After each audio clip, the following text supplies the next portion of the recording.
What's going on? Welcome to, I almost call this podcast Shiny Happy Wrestling, and that's not the name of the podcast. That's the name of a great docuseries.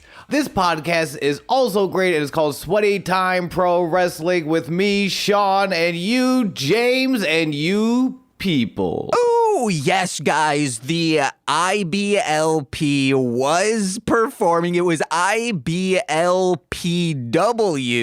the Institute for Basic Living Professional Wrestling. Actually, yes. IBLPW does sound like a wrestling federation. We're talking about an Amazon documentary series that I have watched most of. Sean has not, and that's why Sean messed up. We were talking about it before we started recording. And also, and what if they were clowns? The ICPIBLW? Just kidding. Juggalos would never have these fools around. Yeah. I'm turning into you. I didn't get enough sleep, and I'm turning into you. Good. I wish everyone would turn into me. And turn up for what? Dirt. I forgot the rest of that song, but I know there's a dirt in there. I can say with authority there's a dirt in that song. Sean, I talked about it last week. We did do the donation stream for my wisdom teeth. It was a success, and I ate the entire chip.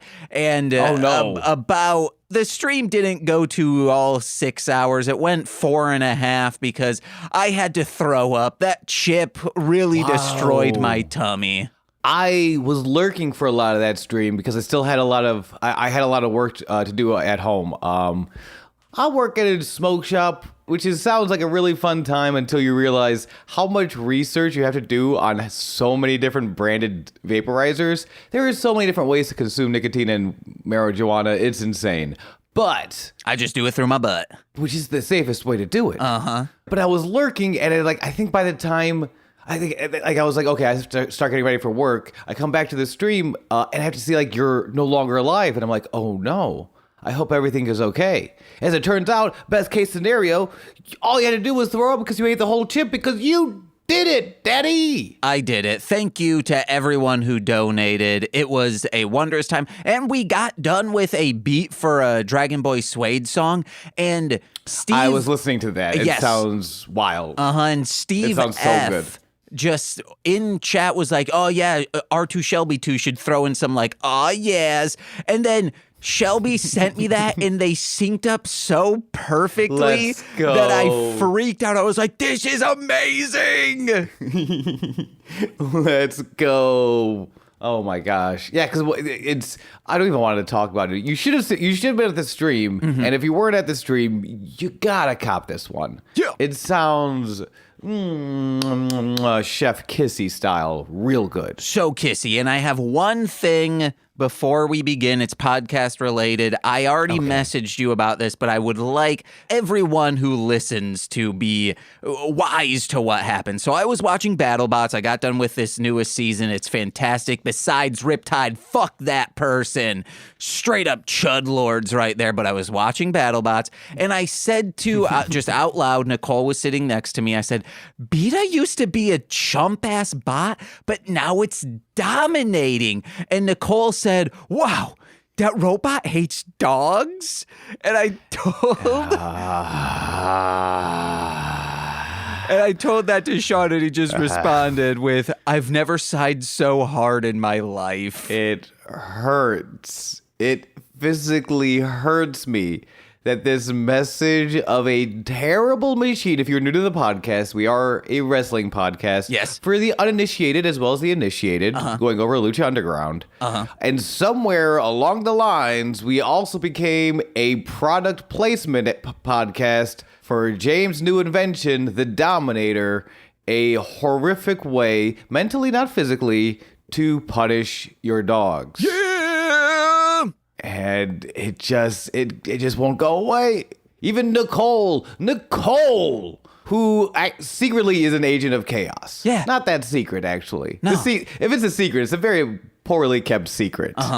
We need to let this go. We have been sued multiple times canonically. Just once, technically. It was a big one, though, man. For that, there have been lawsuits that I have not made you wise to because I, as the sole proprietor of Marshland Media, am the only one detailed in it. But Chavo is not happy with us. Is that why I kind of switched lanes a little bit? No. He does great sense. work on Young Rock. That's why. All right, and I, of course, have never told you all the times I have flipped on you and handed over evidence to the DA regarding Dominator cases. No. Anyway, talking about this is a great episode of Lucha Underground. Oh my gosh. Season 1, 29, fight to the death. Initial thoughts before we even get started. My first note is Black Lotus, Puma v. Hernandez, and Mill versus Fenix all in one thing? This is a stacked card. At least 2 should be main events. I'm actually really surprised Puma and Hernandez don't have a main event. It makes sense. They don't have time tonight. It was double headliners. That just means... That means nothing. Yeah, it does. What does that mean? It means, hey, we're doing 2 dope-ass things. It's like seeing Don't Stop or We'll Die and the Sloppy Boys. Those 2 can interchange. They're both headliners. They don't even need an opener. That's fair and true, and it's why I do this podcast with you, James, Yeah. a beautiful mind who has been unspoiled by the horrors of professional wrestling, where there have been in the past multiple times, like WCW had a very, oh yeah, we have multiple main events, and it's really like, no, you'd have no main event. You just have a lot of matches, and you contractually have to put one of them in the main event. There was a wrestler in WCW named The Demon, and he's the guy that used to wear Kiss makeup because Eric Bischoff signed a terrible deal with Kiss in 1998. I know. All right, and you know that part of the contract was that Kiss's proprietary wrestler, Dale Torborg the Demon, must appear in a main event. So they gave him the trashiest, it's a triple main event. Oh my gosh, every match is a main event. You see that hot dog guy? If you punch him hard enough, you'll be a main event too. Quadruple main event. I like to quadruple main some hot dogs into my veins. Well, of course I would. Especially, and after seeing your quote unquote double main event, yeah, I would too. They were both very good. They were both amazing matches. You want to know the most surprising takeaway from this episode? What was that? Sexy Star and Pentagon had a match together and she won?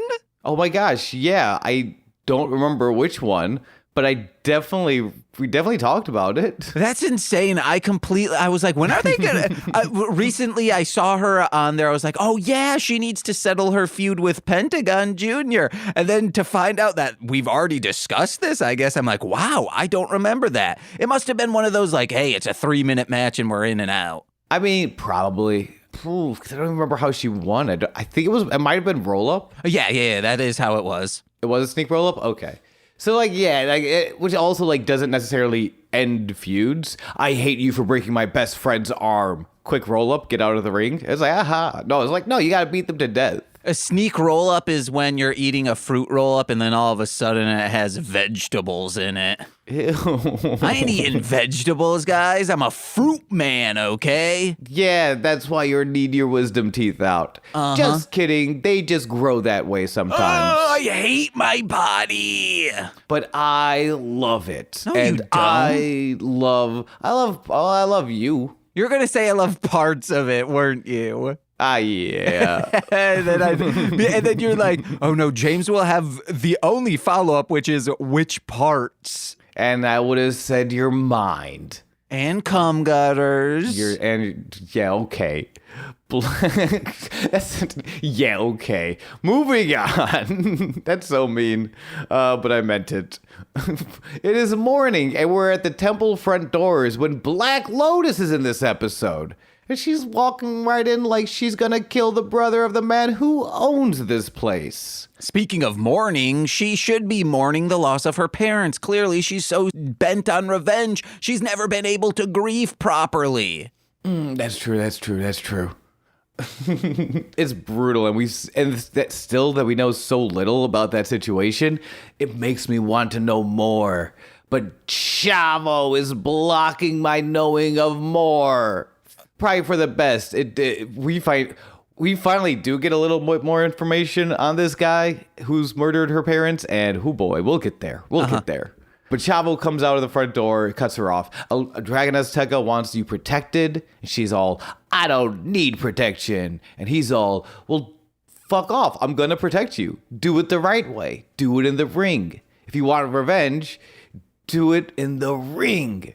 Which is like just very beautiful wrestling logic a little bit. That I think wrestling logic, not that you need to know wrestling, but that almost like superhero logic, you just need to buy in if you're watching that type of media.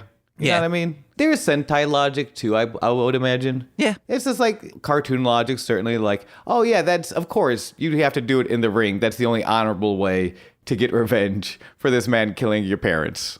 Do it in the ring. That's the low budget way of making porno. Now, why is that low budget in the ring? Oh, because you're using your Ring camera in front of your house. Okay. And it's an easy upload. It just brings it all to the cloud, and then you can just transfer that over to Pornhub. That makes a lot more sense. I was afraid you were taping over VHS copies of The Ring. Like, you just got this movie there, you're told, like, don't watch it in 7 days or you'll die. And you're like, yeah, well, whatever. I'm just going to film a porn on it. Yeah. I'm not even watching. I'll take the tape. I'm not even watching it. I just need some spare VHSs. Actually, for all the porn I'm doing. Whoever's giving me that tape, I'm glad I'm filming over it and not watching it because they were trying to pass the virus off to me to save themselves. So I'm glad my friend who tried screwing me over will be dead in a few days. Yeah, meanwhile, we're out here saving the world with porn. During this exchange, Chavo tries to appeal to her in a relatable way, revealing that his grandfather was there the day Dario's brother killed Lotus's parents. Just, like, watching, I guess? I'm very curious about this. Either, because he doesn't mention that his grandfather was killed in that attack. Mm-hmm. Just that he was there. Maybe like, oh, I'm hiding, or this thing will kill me, or maybe he got knocked out, so he was technically there. Which could very well be true. Like, it's everything we've gotten about this attack feels like literally a monster coming to a village. Or maybe he was riding the monster and, you know, kind of controlling it, saying, yeehaw, yeehaw. Which could also be true because the Guerreros are notoriously villains. And horseback riders. I wouldn't put this past Chavo because he's amazing and terrible. Could have just been lying. Oh, yeah. Just like saying anything to like get her to do what he wants her to do, which is do it in the ring, do it in a wrestling match. I thought you were going to say, hey, I wouldn't put it past Chavo. He is his grandfather. I think Chavo is the missing stupid from the Tom Arnold seminal classic, The Stupids, and he is his own grandpa. Los Rayobacks play us to the desk as the boys set us up for some shit. Puma versus Hernandez, which Vampiro mimes a big flex for. Plus Mill versus Fenix, who's gonna more, that's not a sentence. Hold on, I wrote notes and I don't know if I can read them. Just skip over it. Who's gonna more than 1,000 lucky lives to overcome the man of 1,000 deaths? It's gonna be brutal. And this is how you know the episode will be stacked, packed full of action. Vampiro is just serious. He's not doing his little goofs. He's just like, hey, we're here to commentate. And I will say, early on, we had issues with mainly Stryker and being like a little, but not behind the times when it comes to commentary.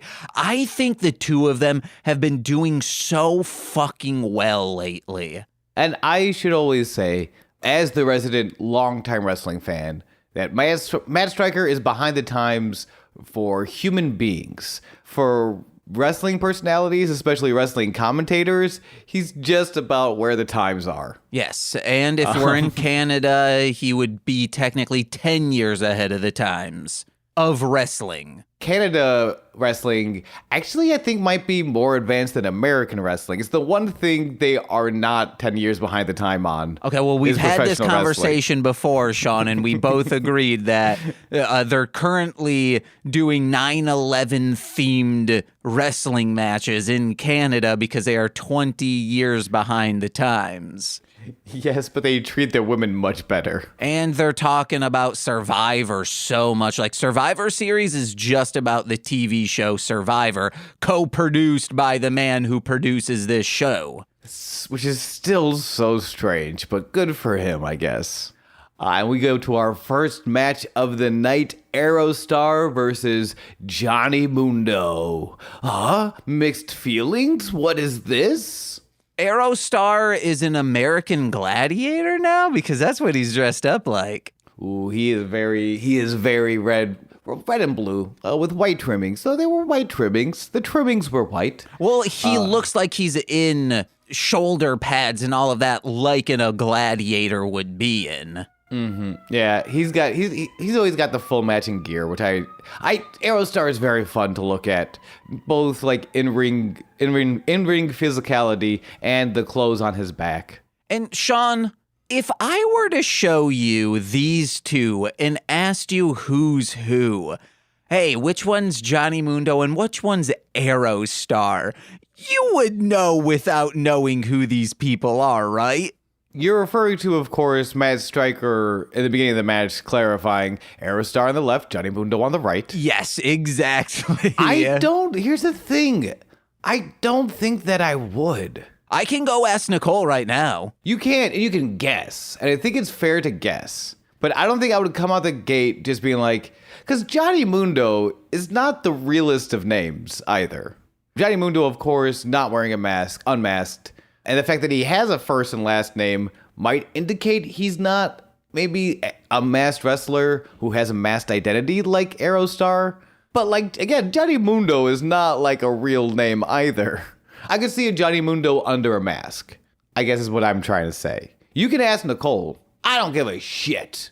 A reminder, of course, that Aerostar did not win his best of 5 series against Drago, and as punishment, is still under contract with Lucha Underground. Great show, terrible contracts. It's a fun match, though. This is Johnny Mundo's first match, now being a bit of a villain. After betraying Alberto, boo. Who am I booing? You'll never know. And sort of turning his back on many of the faithful, focusing on himself from now on. He's got different attitude, and his style shifts ever so slightly. We see a lot more ground and pound in set up to just like fucking big ass Johnny Mundo moves. Up top, Johnny throws Arrow down with authority, keeps him backed up with a threatening roundhouse kick, and hammer and anvil elbows, real Bryan Danielson style. And then boots on the ground. Just a lot of stomping the boy out. We see Arrow hits his above the top ropes, 619, springboard splash, 2 count. Johnny catches Arrow on the apron, stomps him into the mat again, like kicks him in the gut, and then just stomps him until he's on the ground. Mm-hmm. Can I say something? Please. We forgot to mention that Johnny Mundo shatters glass ceilings for all, and all glass ceilings. Now, what do you mean by that? Oh, Stryker's saying, yeah, he came in here and I think like getting crazy and wild. He was too nice. That is, sorry for the metaphor, that is his glass ceiling. But he's here and with this added attitude, he's going to shatter those glass ceilings and truly be the champion he knows he should be.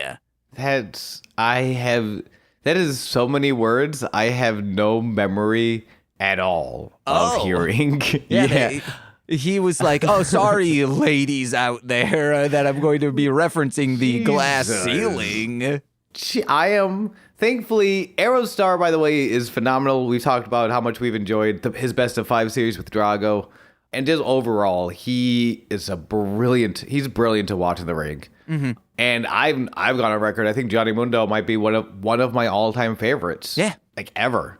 So I was just too busy enjoying this match to listen to That's so gross. A very gross thing that, who said that? Stryker. Please say it was Stryker. Thank God. Yeah, fuck you, Matt Stryker. Good God. I don't think Vampiro knows what the glass ceiling is. You know, that's fair. That's fair. Or he's just too burnt out. Again, he's doing double commentary for every show. Also, I guess Johnny Mundo comes in with a black eye, and I'm assuming it's black eye makeup. And I would love, next time you're on set, you come in with like someone did up your eye to make it look like you have a black eye and just be like, I'm an extra with a black eye. I walk in. All right, what was your name? I'm an extra with a black eye. All right, and what do you want for lunch? We're taking lunch orders now. Well, I'm an extra with a black eye. I assume that's the only thing I say all day. You say, well, I might need a frozen bag of peas, referring to my shiner. Yeah, unfortunately, there's no peas in this match. It's all war, baby. It's a fun match. Overall, it's the story of Aerostar's momentum not being able to overcome Johnny's pressure, which is coming from some of this new attitude now. Like, they both have high-flying moves, but Johnny's adding a lot of ground and pound, some just really aggressive slams. Oh my gosh. The match ends with a tilt-a-whirl Northern Lights suplex, which is just like a beautiful pick you up, spin you around, put you back down, then flip you over into a suplex. That sets up the fin de mundo. That's the Johnny W at 6 minutes and 36 seconds. And this match holds a 7 on Cage match. About, yeah. But I think it's fair. It's a good opening match. Oh, I thought it was out of 5, so that's why I said 7. Oh, okay. No, I'm sorry. It is out of 10. Dang but it. It's still a very good match. All right, it's a 3.5. I mean, a 13.5. Yeah, it's a great match. It's a great It's weird. It's a great opener in that it's very it's fast paced. It's performed beautifully. It's a simple story, but it's also Johnny's first match as a heel. You kind of want to keep that pretty simple. Mm-hmm. You know, we're introducing this new concept for Johnny, who has been, I feel like, one of the major baby faces, probably the most famous, the biggest name at time of recording, at least in America, you know, when they first were going on the air before they had a product. Blue Demon Jr.? Yeah, I think I don't think you knew who Blue Demon Jr. was before we started this podcast. I sure did, because I had to look up, hey, what's this Mask of Diablo Azul from Los Luchadores? As for true. Also, Los Luchadores. I have seen Santos movies and have looked at the filmography of the man, and there is one where Blue Demon non-junior, senior, I believe, is double booked with him. I can see that. Okay, that makes... All right, well, that's true. You're like, but Dave, not everyone was watching Mystery Science Theater and then grew up wanting to find out more about the films. No, they all did. Yeah. No, you're right. Johnny was the second most. Everyone had to have been watching it. It got like 9 or 10 seasons. They kept getting all those letters every episode. Yeah. It's a good setup, and it makes sense for a first match also because it has to be simple to sort of set up this Johnny turn. It makes it very accessible. I think it's the most accessible match of the night. Yeah, speaking of the demon kiss, keep it simple, stupid. All right, well then let's move on to the Vampiro sit down this week with Sexy Star. And then the music comes in. Vampiro wants to know, she's all wrapped up with Pentagon Jr. Why didn't you just let him break Superfly's arm? Why didn't you just watch your friend be broken and battered? Sexy Star wants him to know, Penta's a bully, and I'm not afraid of him, and assume the consequences. I realized, so Sexy's answering in Spanish, Vampiro is asking in English, as well as in Spanish, but we watched the English version. Mm-hmm. So for us, it was him asking questions in English, her answering in Spanish. And in the Spanish version, he's asking in Spanish and she is responding in Pig Latin. We can only assume, but yes. So for her to answer one question with, I'm not afraid of him, and assume the consequences, for Vampiro's next question to be, aren't you afraid of what Pentagon will do to you? I might have written that down wrong, but it's a lot of the Pentagon story that she's again standing up to bullies mostly. I think that's what this comes around to. Penta is a psychopath, right? He's doing sacrifice arm bars to like seemingly omniscious master of some kind, and Sexy's just treating him like any other bully. It's like he's religious fanatic crazy, but he's still just a bully. And I ain't gonna stand for that.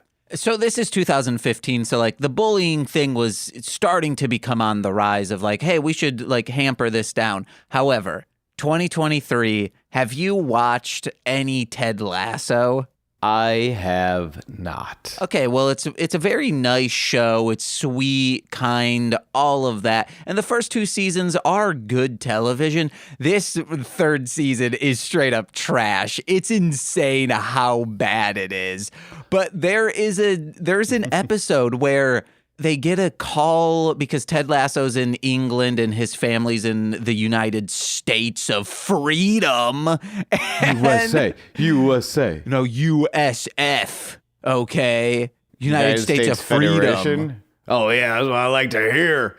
Shove a ball rocket up my ass, let him know I'm alive. So gets a call saying like, oh, there was an altercation at school and you need a call. And they're like, oh, yeah, he was getting bullied, this and that. And they're like, oh, no, like it's taken so seriously that it's like, oh, he's getting bullied. No. And just to find out, like I called it, I was like, he's the one doing the bullying, I bet. And yeah, that's what it is. But the fact that everyone's taking this so seriously that when I was a child, the concept of if you get bullied, it's either, well, you're being a bitch, so obviously that's why, or you need to smack him in the mouth. That's how you get rid of a bully. That it was so comically trashy that this season sucks so hard, but it's a train wreck that you can't look away from. Yeah, unless you have not started watching, in which case I got some paint drying over here that's pretty cool to look at. No, watch pornography. Come on. Hold on. This one piece is really gonna try. Oh, man. Damn. At least watch it through a Ring camera. Oh, that is true. Like our pornography. Hold on, I'm watching through my Ring camera, and a girl is crawling out of my paint drying. Oh, yeah. Whoa. Is it Tinker Smell? Ooh, smell her sweaty feet. Is that a real... No, hold on. Because we took your Ring thing, and then we added my Ring thing, and now Tinker Smell is here. Yeah. And I don't know where she came from. I don't know if she has bus fare to get home. Oh, she doesn't need bus fare. She just needs good thoughts and vibrations, and she can fly wherever she wants. Okay, she's not staying here. Yeah. As long as she knows, she is not staying here. What other small person would be coming out of a paint chip? Tinkerbell, that's it. Or the Ring girl, whom I was clearly referencing. She's not tiny, you idiot. So this interview's And she comes from a well. It's wet, not drying. So this her face interview gets all pulled back because she's been down there so long and the lady caresses her skein. So this interview is fine. I think the best part of it is towards the end when Vampiro asks her to describe winning that match with Pentagon Jr., which we both forgot, that she cannot describe the feeling. She's been playing it over and over in her head, reliving the satisfaction. And what's important, quote, what's important is if I inspire a woman, a young girl, to stand up to someone and scream, I'm not afraid, my job will be done. Which, all corny hokiness aside, that's a very wholesome message. Bobby Hill does more for women than Sexy Star, okay? Well, that wasn't his purse, and he didn't know you. Yes, you knew exactly what I was referencing. Oh, but when I bring up Tinkerbell, you're like, oh, what?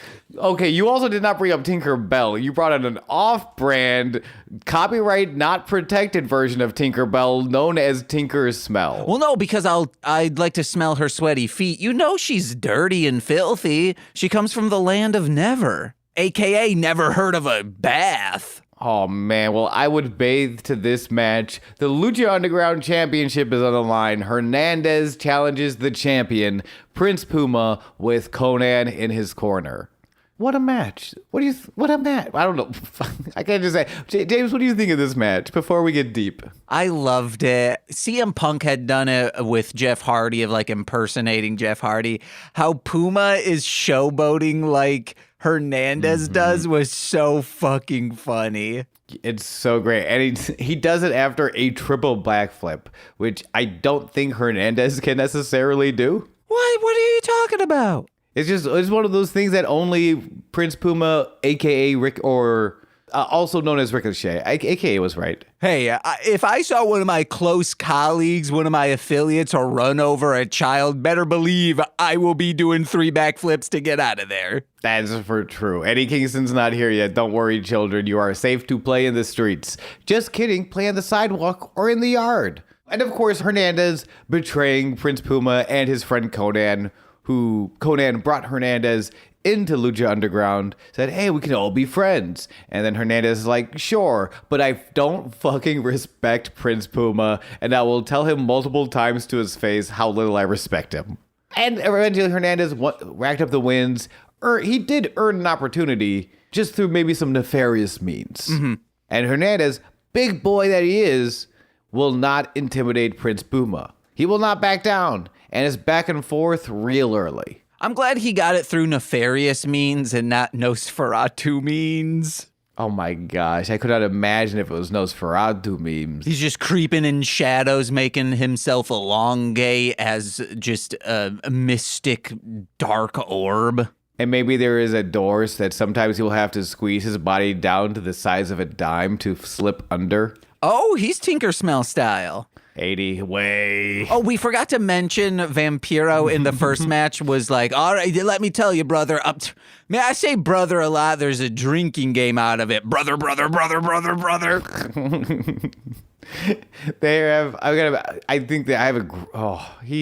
He's brothered out of his mind. This dude is brothered out of his mind. If you were to see 3 episodes and then quickly jump cut to Vampiro's thoughts on Johnny Mundo now, you'd be like, oh, this is like a new season and whatnot. And you're like, no, he just turned heel, so Vampiro's on his side. Pretty much, yeah.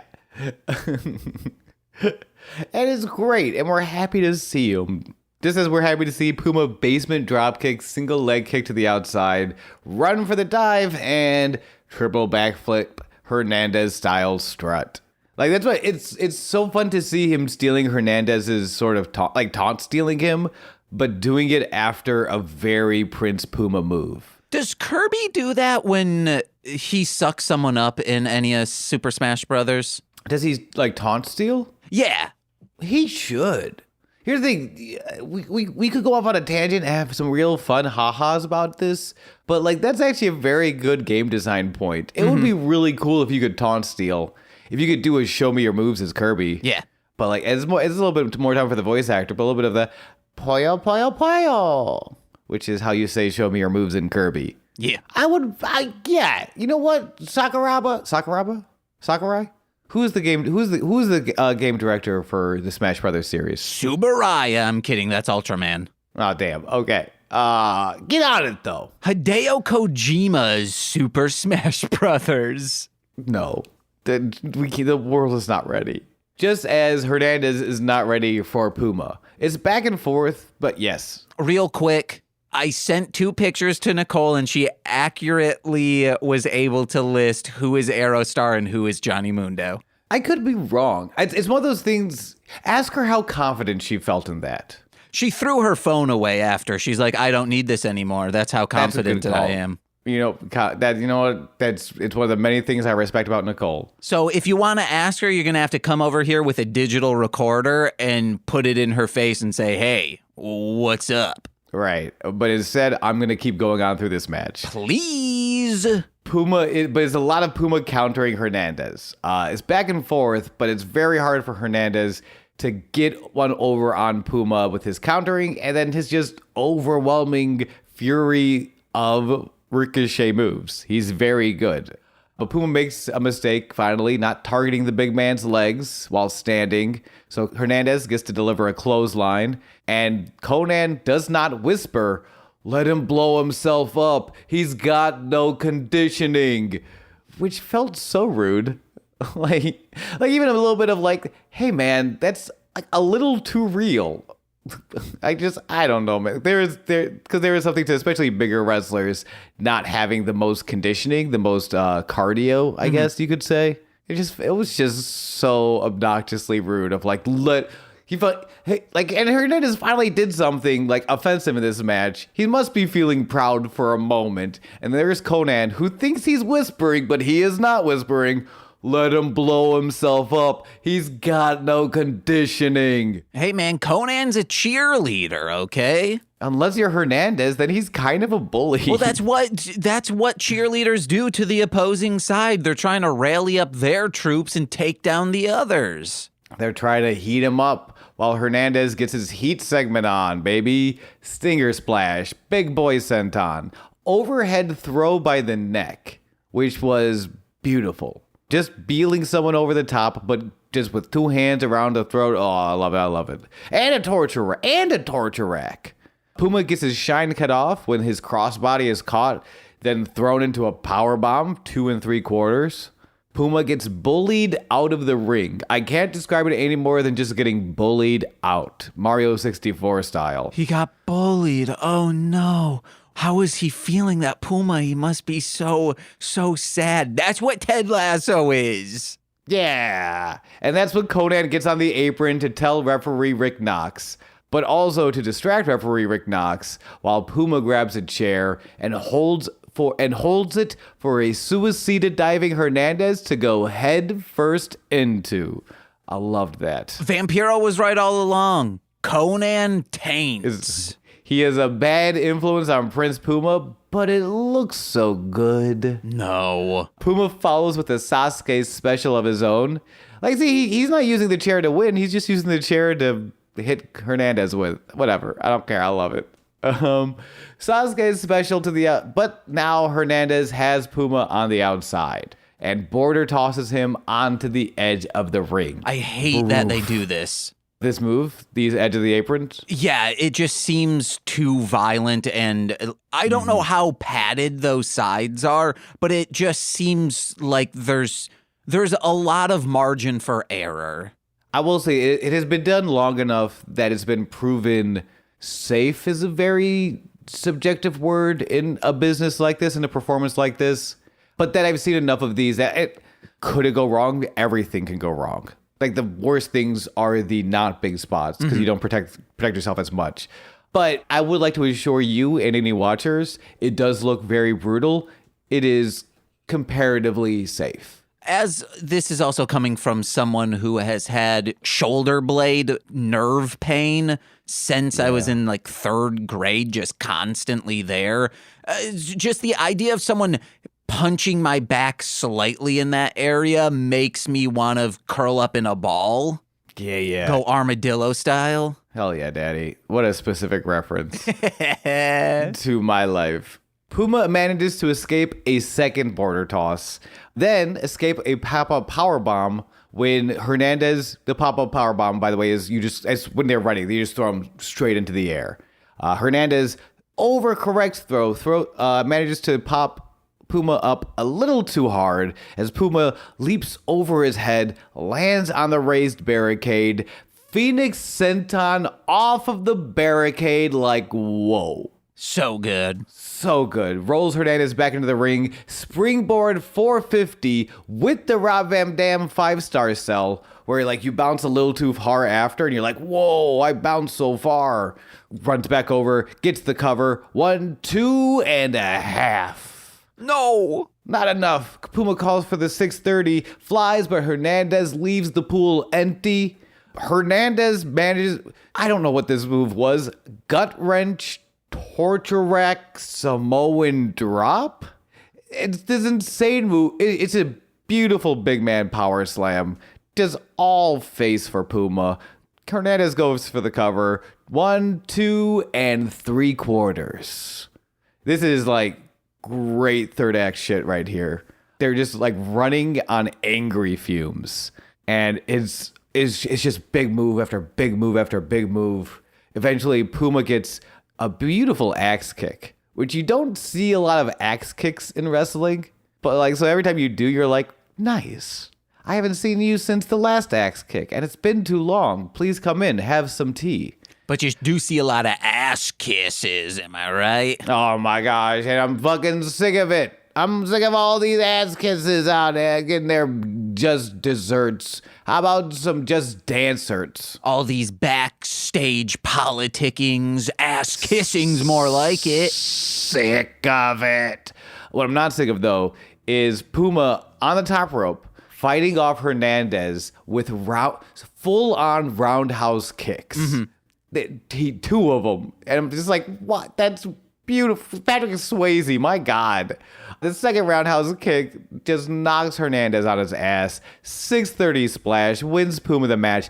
12 minutes, 46 seconds. Hell yeah. Real quick correction. Patrick Swayze does roadhouse kicks, not roundhouse kicks. Oh, this is true. There were some peanuts shells I noticed on the ground, though, and a delicious pair of rolls. Okay, all right. So they might have also been roadhouse kicks.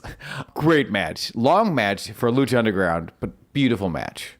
We forgot a couple things. When Hernandez initially started taking back control, Vampiro and Matt Striker were criticizing like, oh, when you are taking down something so big like a tree, yeah, you can go for the head, but you got to cut it off at the knees. And then Striker was like, well, you know, or maybe it was Vampiro goes, well, you know, like trees don't have heads, so the analogy doesn't really clock. No, that's true. It's a good point. And Matt Striker should feel bad.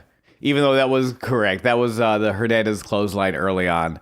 That Conan, again, I cannot get over how audibly he disrespected this man and his cardio.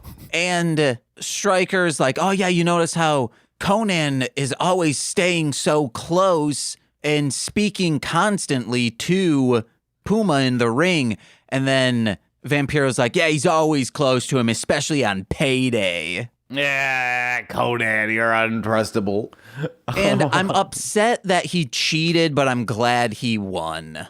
Yeah, Puma, he's learning. He's learning. And the problem, the crowd ate it the fuck up too. So he's getting that. He's getting poor encouragement on both sides.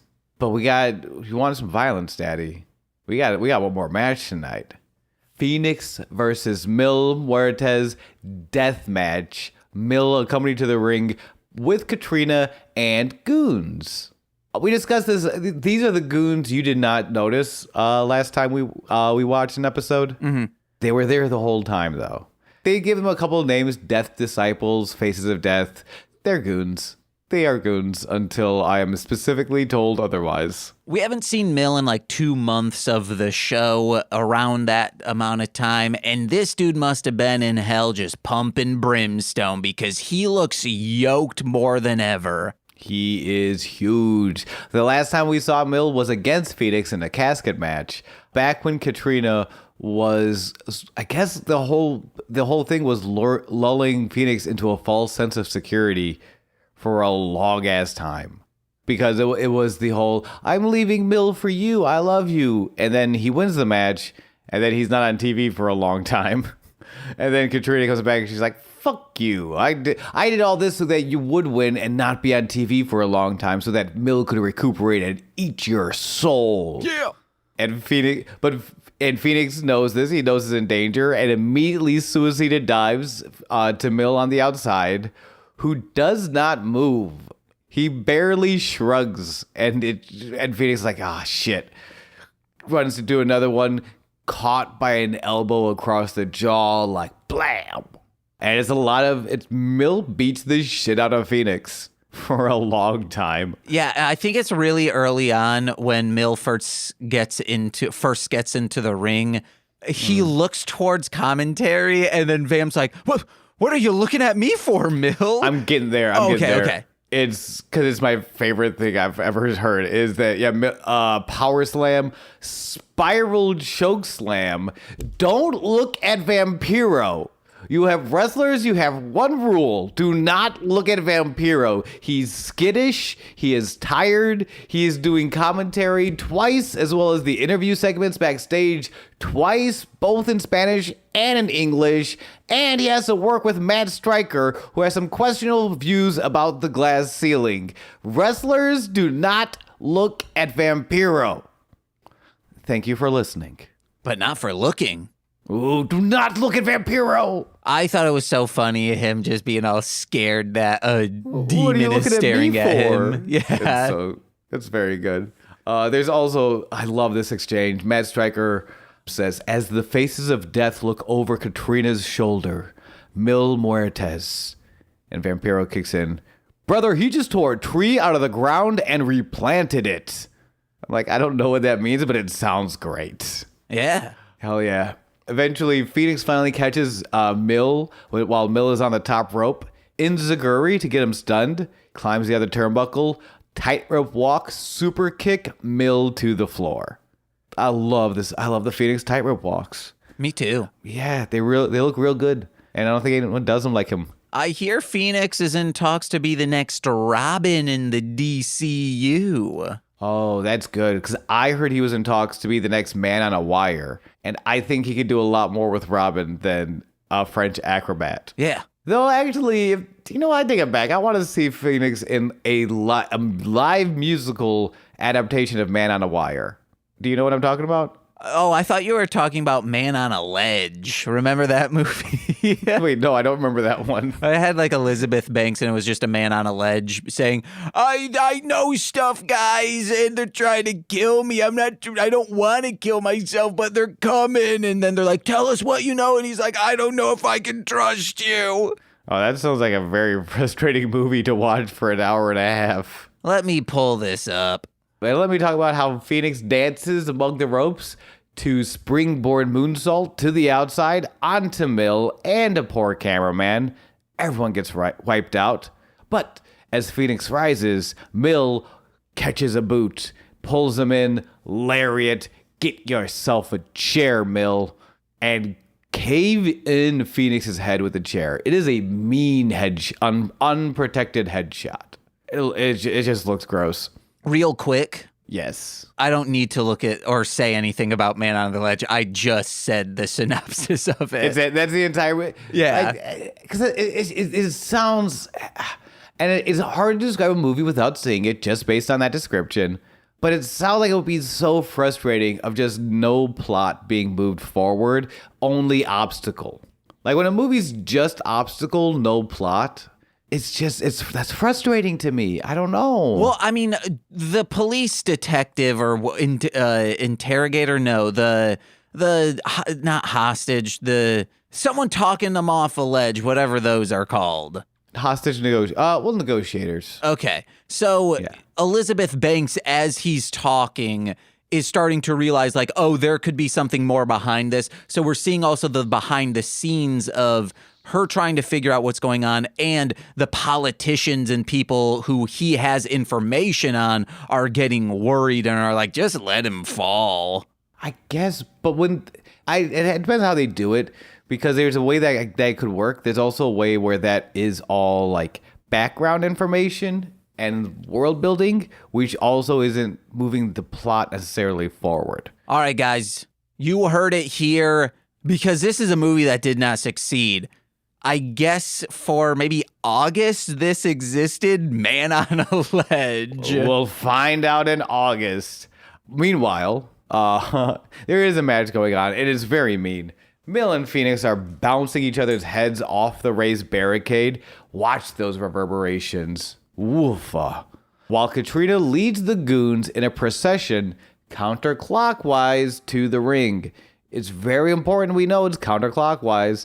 But also it's not like they're just walking and moving. It is a single file line. Very odd. Very disconcerting. Processions are creepy. As a youth, I attended Catholic school and would attend Catholic church and would participate in processions, and they were fucking creepy. Creepy on my pee-pee. They were creepy a heck on my pee-pee. Phoenix eventually, after they're bouncing each other's heads off of it, climbs the raised barricade, double stomp, close up on Mil, who appears to be gasping through his eyes. Ugh. I loved his face in this cell. It was awestruck. And it put over like as much as Bill is kicking Phoenix's ass, Phoenix just kind of comes out of nowhere and does some crazy shit. And he can do that at any time. Speaking of his eyes, he has colored contacts in to be white. When we were in Minnesota a couple weeks ago, Brooke and Bridget, their siblings, Bridget had black colored contacts that Brooke was like, hey, can I get those? And said, what area of the eye is black? And I just go, the pupil area. And man, did that get a big old laugh from everyone. Let him know. Because it's black. Like, that's what a pupil is. It was a scientifically correct and clever bit you did. Well done. Back in the ring. It was a very good joke. I'm worried about time because I started late. I apologize. Keep going. Guys, make sure you let James know how good that joke was. Write it in, you cowards. Back in the ring, Mill arm drags Phoenix back out. The second they get in the ring, Mill's like, nope. Arm drags back out of the ring, follows Phoenix with a crossbody from the top rope to the outside. That's Mil Muertes flying through the sky like he does not weigh the amount a Mil Muertes weighs. He weighs a mil, guys. That was insane. Crossbody from the top of the rope to the outside. Mil is just fucking going crazy. Firemen carry Phoenix up onto his shoulders, all the way up the ramp / stairs to the roof above the announce table. Power bomb through the roof. Mil Muertes, I'm going to say that again with a little less gusto. Mil Muertes power bombs Phoenix through the roof. I tried to say it with less gusto and I just couldn't do it. James, your boy, your precious Mil Muertes, has powerbombed the beloved Animo, Phoenix, through the goddamn roof. Yeah, so when I was watching this and he was going up, I was like, oh, wonder what he's going to do. And I was like, oh, he's probably going to like powerbomb him through that roof. And if someone was around me, they'd be like, wait, what roof? I'd be like, the one with a spotlight on it showing him where to powerbomb. All right. I mean... And it's done very well to be like, hey, done beautifully, yeah. There's a door down there that we can't open up, and that gives them enough time to take out and remove all of the padding that they would have had to have in there, or just the crazy amount of stuntman boxes that would have been in there to cushion his fall. However they did that, yeah. And then, like, once it's finally broken open by the faces of death, he looks like he's just on pavement.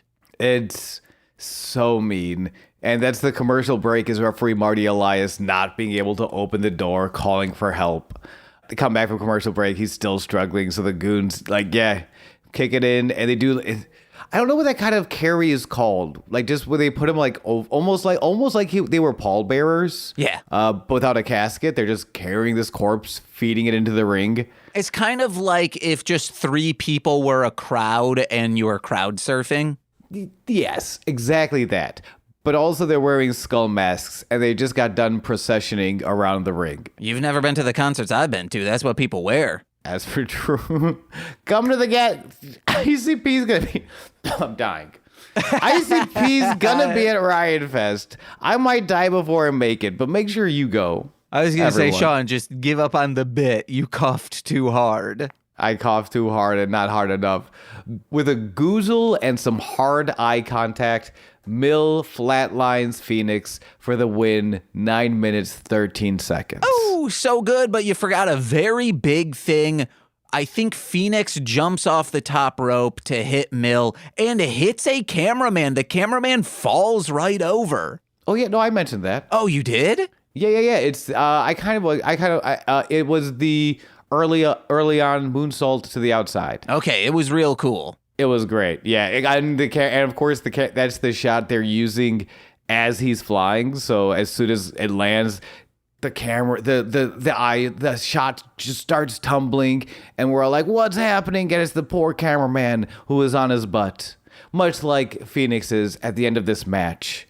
Which afterwards, Katrina crawls over Fenix to finally lick of death this former lover boy, raise the Earthstone as perhaps 1,000 deaths are coming for us all. Yeah, and Mill is victorious. Fade to black, but fade in. Can I explain this last bit? I would love for you to. Okay, so Dario Cueto, or Dario Cueto if you're Sean. Hey, that Dario Cueto. Go He's Bills. hanging out in the prison room that he's keeping his brother in, and he's talking to the crew, and he's like, hey, you failed me, and I told you someone needs to be sacrificed. You three have to choose which one of you it will be. Sounds like, oh, you want to know what? They're going to have a match next week, and they're going to just beat the shit out of this single person. That's going to be a pretty good match. Maybe they'll turn babyface because someone will come rescue them. Maybe it'll be a sexy star saying, you guys are bullying this, I guess, former bully, but you still shouldn't be doing this. Interesting. This is my spotlight on the roof moment where I was very excited for it, but I did not think this was going to be a match. Okay, well, there's no way you could have seen where it was going because I didn't see it go. I mean, they've been setting this up for weeks. Well, I think I would have never thought they would have done it how they did it. Yes. Yes. Two of them, who do they end up grabbing? So they're looking at each other. They don't say anything. They kind of look around for a second, and then very quickly, Castro and Cisco look at poor Bale. And they grab him by the arms. And then who Dario was not in the first episode. Bale was the guy that came in later to join the crew. It's big cousin from Out of Town energy. Yeah. In this moment. And Dario said they grab him and he says, put his head in the bars. And I'm like, okay. Oh, okay. All right. He's being sacrificed and it's going to be like some spiritual strobe lights and he's going to absorb his soul. Oh my God. No, he's eating this man's head and fake blood is spraying literally everywhere, just splattering in the faces. This is almost Evil Dead comical level of blood style. I mean, almost, but it's not. It's grotesque. It's definitely. I wouldn't say. I don't know if I would say Evil Dead. I think I might go with. I would definitely go with the B horror film. Yeah, it's very because it's not. It's just over the top enough to sort of border on grotesque and comical. Where it was disturbing. Whatever they got some great blood for it. They used real clever shots of just the crew holding their former member to this cage while blood splatters them, and it's a lot. If you were a kid, this would be terrifying. If you were super zooted late at night, this would be terrifying. Do you think he'll come back as a zombie for this monster or something? I don't think he has a head anymore. Is the problem. Maybe he was just biting the top of the head and sucking out the brains. Or maybe he'll just come back as a luchador and everyone will be like, well, we know this is Bale, but it's a different, in quotes, character. Maybe. For two reasons, I hope not. One, I like how much finality. And I wouldn't be super mad because, again, wrestling logic has some superhero logic. People can come back. But this felt so final and the moment was so poignant that I think having him off TV for at least a very long while is powerful. And B, it means he's no longer under Lucha Underground contracts. Yeah! Which again, great show, terrible contracts. I mean, they could have had him sign a 3-year deal and they're like, okay, well, if we need you to come back in a luchador mask, we'll let you know. No. Sean, I just found out gross. Yeah. In the back of this composition book. Yeah. There's a ruler back here, which means I can measure my penis using this. That's wonderful.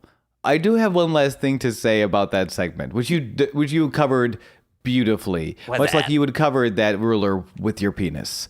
Not all of the rulers. It's 8 inches, and I'm not quite there because I'm not a freak of nature. That's a good amount of ruler. I'm proud of you. Right after, so they're holding their friend. I guess friend. I don't think they explicitly say they're family, but I go by Dominic Toretto rules. If you roll together, you family. If you eat here, you family. If you don't hold my head to a cage where a monster will eat my face, you family. And of course, and Dario says, do you understand? And they're like, yes, boss. But like, in a way, they're kind of into it.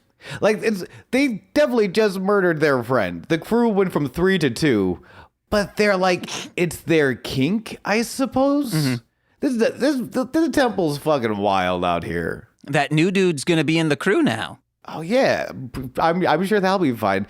The crew's kind of fucking kinky, and I think it's not the character progression I expected at the end of the segment. Yeah. It's just a lot of like, yes, daddy energy after they murdered their friend to this monster. How about ooh, daddy energy? Well, you know what that gives me some ooh, daddy energy? Motherfucking plugs, bitch. Was that too aggressive? Yeah. I'm sorry about that. You can watch me apologize over at twitch.tv/GooseVonKaiser. You can also come over to YouTube. I don't have a lot, but I do have the Inscription series I just played through over on Goose Von Kaiser or YouTube as well. And again, I'm sorry. I got real excited for these plugs. I can only apologize.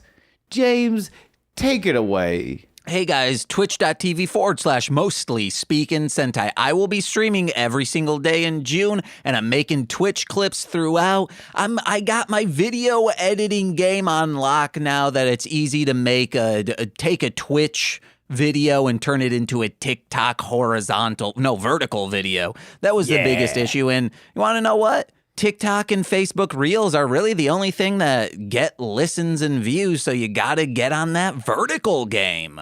Yeah, I just got on YouTube and it is too late. Get on TikTok. Yeah, guys. And you should, what should you do? Head over to mlmpod.com to find out information about my other podcasts. They're all great. Mostly Speaking Sentai, Hit It and Crit It, The Height of Horror, Formulaic, Sweet Child of Time, and more. Check them, bitch. And then patreon.com/mlmpod, where for $5 a month you get exclusive content every single Friday. This week is a Mostly Speaking Sentai After Dark, where Nicole and I are almost done with season 1 of Akiba Ranger, so get on that. You can binge listen to so much stuff. And if you're a $10 patron, you get exclusive monthly content, like in the form of straight to Patreon. That's a great time. And what's the one I believe Melzer will be coming over for Rabid Grannies at the end of the month for that one this June. And you get shout outs on every single free feed podcast. So let's begin with starting with Steve F. Don't look at Vampiro. Eric Berry of Ranger Command Power Hour. Don't look at Vampiro. Alex Z. The Waz. Why are you looking at Vampiro so much? Orion. Stop looking at Vampiro. Jordan B. The Chaos Witch. You keep those chaos eyes away from Chaos Vampiro. My Bickle brother in common law, Joshua Jacus. Is not allowed to look at Vampiro. Steve Barnes from Sweet Child of Time. Sweet Child of Stop looking at Vampiro. My mother. All mothers are allowed to look at Vampiro. Lil Corey's BFF and soon-to-be former roommate Shane. Don't look at Vampiro. That fed. Don't you dare look at Vampiro. Twitch.tv/Core Winning. It's Corwin. And he needs to stop looking at Vampiro. And finally, from twitch.tv/R2Shelby2, The Rom Complex, and Formulaic, a podcast in script writing, it's R2Shelby2. For the love of everything that is holy, will everyone stop looking at Vampiro? Oh, I wouldn't mind looking at him in that movie that we'll eventually do someday. Hell yeah. And I wouldn't mind being Sean. And I'm James. This has been Sweaty Time Pro Wrestling. Bye-bye. Bye-bye.